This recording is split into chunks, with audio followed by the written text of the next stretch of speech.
నమస్తే అంకుల్. నమస్తే చిన్న. అంకుల్ మొన్న ఆయన కాలం మంచిగా ఉన్నది, అదే షర్ట్ మళ్ళీ ఉంటున్నదా బాటిలో? ఉన్న చిన్న, కూర్చో.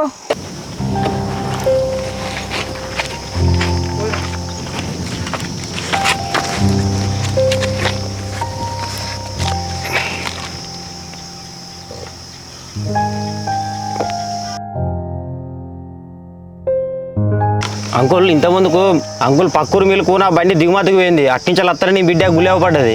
అవునా చిన్న, ఎల్లుండి మా బిడ్డకు పెళ్లి చూపులు ఉన్నాయి, దేవుని మొక్కుదాని పోవచ్చు. అంకుల్ మరి గుళ్ళే బిట్టు రాఘవ సూర్య ఉన్నాడు, మరి పేటప్పుడు నీకు చెప్పింది అంకుల్?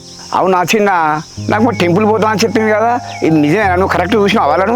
అవును అంకుల్ నిజమే, నీకు అవదని చెప్తా, వాళ్ళు ముగ్గురు ఉన్నారు అలానే. దాంతో అంత మంచిగా చెప్పిన, వాళ్ళని కలవద్దే, వాళ్ళతో మాట్లాడద్దే, ఫోన్ మాట్లాడదని చెప్పిన. మళ్ళీ ఎందుకు మాట్లాడుతుంది అసలు నాకు అర్థం అయితే లేదు. అంకుల్ మరి మీరు ఎల్లుండే పెళ్లి చూపులు అంటారు, మరి అట్లా వాళ్ళతో గుడికి పోతే వాళ్ళని ఏమైనా అనుకోరా అంకుల్? అసలుకే వాళ్ళ గురించి నలుగురు